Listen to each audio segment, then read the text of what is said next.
Hello everybody and welcome to That's Football. Stop the clock. It's over for Spurs. I could title this video Spurs in Crisis, but we've done it so many times. It's over for Spurs. Out of the Champions League. I mean, they're not going to win another trophy. What a surprise. But for Conte, Harry Kane and the future of Spurs, it's time for change. Spurs fans booing them off last night. Richarlison coming out after the game describing the situation as shit. Saying that, you know, why am I not playing more games? He plays me in training. I think I'm going to play and then he doesn't pick me. Harry Kane, how many more years can he not win a trophy in his career? And Conte, I mean, he doesn't look interested. Spurs fans ain't interested. Call it what it is. It's a club in crisis. But you know what?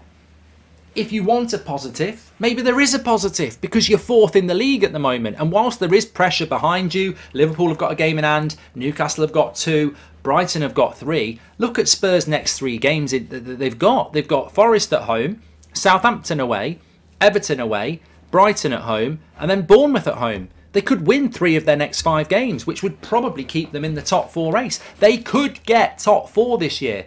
But is it enough? Is it enough? Are Spurs now just what Arsenal were in the latter years under Arsene Wenger? A team that gets 4th place to get humiliated in the Champions League. What's that all about? It's just rotational nonsense. And look, Spurs are a football club that, and don't take this the wrong way if you're a Spurs fan, Spurs were always an inoffensive club to like, whether it's Gareth Bale, Teddy Sheringham years, Darren Anderton, you know, David Ginola, Les Ferdinand. The years goes on with Spurs where, you know, you didn't mind watching Spurs on Match of the Day because, yeah, they might get beat, but they'd play quite well. They never won anything. They still don't win anything, but they don't play good football. Whether it's Mourinho or Conte now, they've become a really boring team to watch. And nobody wants to be a team that's got no chance of winning and bores the crap out of everybody. Spurs have become a turn-off. They used to be a bit of a turn-on. They've become a switch-off. Like, I watched PSG Bayern last night 100 times over watching Spurs at home to AC Milan. They're just a dull team to watch. And that's not what Spurs fans want. And I think they've got an identity crisis. They've got an ownership crisis as well. There's nothing wrong with the owners at Spurs. They love Spurs. But it's a little bit like, you know, going on a date with somebody who's got a great personality, you know, everything ticks the box, but they're just not that attractive. And I'm not just talking about looks. It could be, you know, it could be their hair, which is also looks, but it could be their clothes. Could be the way they eat their food, whatever you know, whatever it is, there's just something not quite right. But you know they're a great person. And I think with Spurs, that's the issue. They need the full package now. They've got the stadium, but they haven't got the squad. They've got the stadium, but they haven't got the wealth to build a squad. They've got the stadium, and the stadium's fantastic. They've got the location, they've got it, you know, they're a club that if they were bought by the way Newcastle were bought, or even a, you know, a big corporation like Apple or something like that, Spurs could be a really big player in the Premier League scene because they've got the stadium, they've got the fans, they've got the growth capability, but they're never going to be in the future is set for Spurs. If they continue down this road, they're going to fall further behind to the Arsenals, the Newcastles, the Manchester Uniteds, the Man Cities, the Liverpools, the Chelseas. They're going to fall behind. Their future is not bright. They need an infrastructure change. But what they desperately need in the short term is a change in the visual on the pitch performance. Because Conte, I like Conte. I think he's a good manager. I think he did really well last year to get, you know, they were entertaining. They deserved top 4. This year, it's almost like he stayed on for another year begrudgingly. And it's reflected in the way he's coached the team. It's pragmatic. It's, you know, it's almost like doing a job when, you know, your final 3 months when you've handed your notice in. It's like, oh, I will do it to the best of my capabilities. But, you know, there's no passion there this season. There was last season. The football they play, I actually agree with Richarlison should never do that, by the way. You know, whatever you think about Richarlison, and he is a bit of a hothead, he should never be publicly slagging off the manager like that. It's bang out of order. It's an easy win. He's heard the crowd boo, and he's protected Team Richarlison over Team Spurs. And Spurs fans will go, I don't blame him. I'm not a rubbish accent there, but they'll go, I don't blame him. You know, he's right. And he is right, but he still shouldn't do that. Because all he's doing is winning points with the Spurs fans and, you know, basically sticking the knife in on the manager. He is right, but as a player, you shouldn't do that. Because you don't need to do that. The fans have already booed the team off. Everybody knows what the problems are with Spurs. The problem with Spurs are you buy people like Richarlison, Pedro Porro, Spence, Bissouma. All those players have been bought in the last 7 months. They don't start games.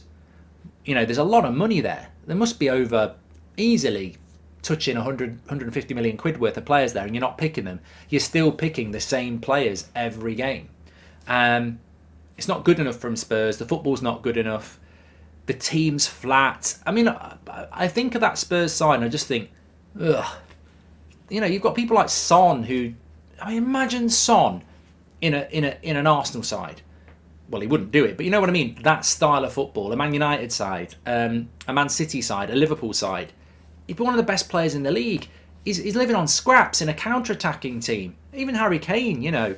So it's got to be the end for Spurs. And I would say, because you will get Spurs fans in a few weeks if they get top 4 going, look at your video. I still think that, even if you do get 4th place, which would be achievement, it's not a platform to jump on. It's like jumping on thin ice, you know, it's going to break. You're not going to elevate, you're going to sink. And I think that, you know, they've got to make a change in the summer. I think it's not as simple as saying sack Conte, because if he gets top 4 2 years in a row, that's really good for Spurs.